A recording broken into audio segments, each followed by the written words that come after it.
You know what's wild? Most people spend 12 years in school learning about mitochondria, but graduate without knowing how to not be broke. And here's the plot twist nobody tells you. The money skills that got you to $0 are not the same ones that'll get you to $100,000.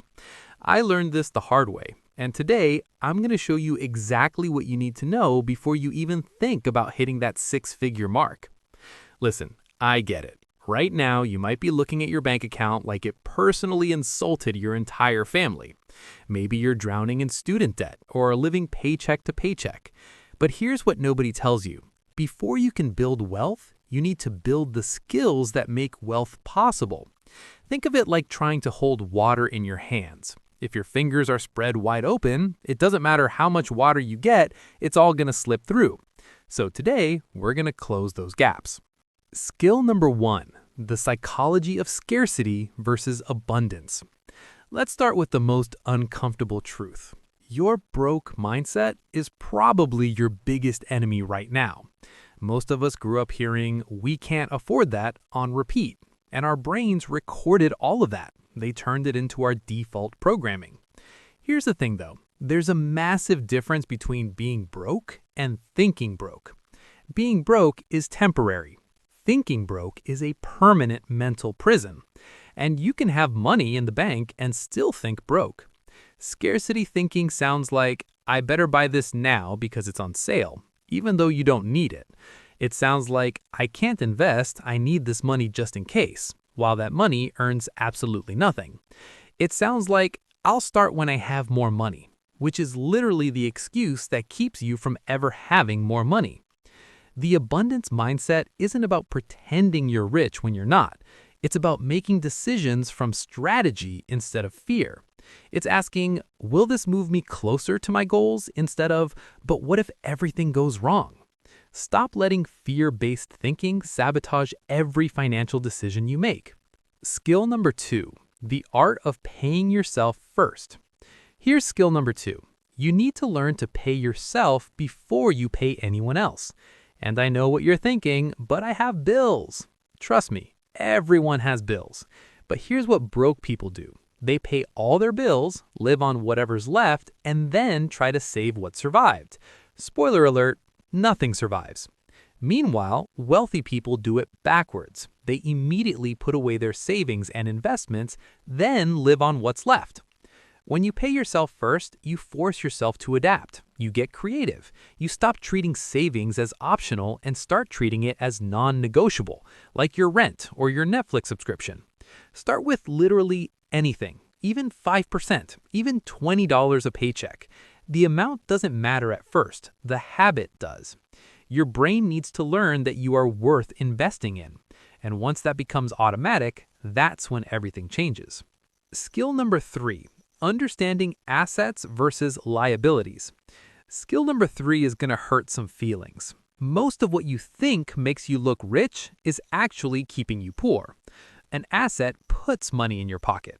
A liability takes money out. But here's where everyone messes up. That car you financed to look successful? Liability. Those designer clothes you bought to flex on Instagram? Liability. I'm not saying never buy anything nice. I'm saying understand what you're doing. Don't convince yourself a depreciating car is an investment.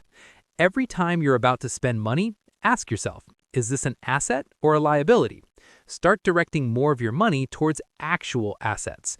Maybe that's a skill course that increases your income. Maybe that's index funds. Maybe that's a side business. But shift from being a consumer to being an investor.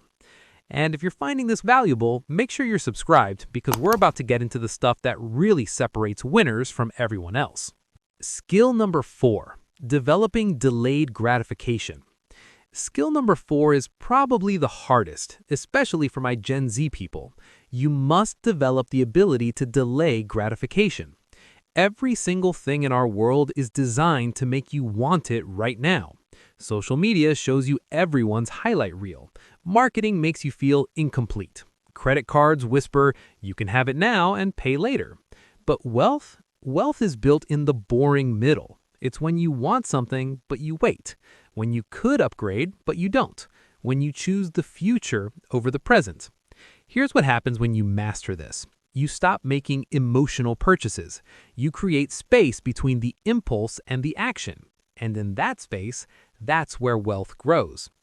Try this. Next time you want to buy something over $50, wait 48 hours. You'll be shocked how many things you thought you needed suddenly don't matter.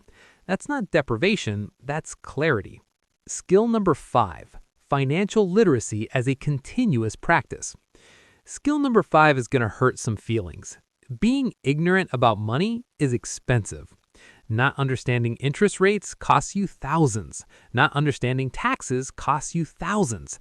Not understanding investments costs you potentially hundreds of thousands over your lifetime. So commit to learning something about money every single week. Watch one YouTube video about investing, read one article about tax strategies, listen to one podcast episode. Just one thing, consistently. Over time, all those small pieces compound. You start seeing patterns, you start understanding the game, and suddenly decisions that seemed overwhelming become obvious. Financial literacy is free. The information is out there. You just need to be curious and consistent. Final skill, building your financial infrastructure.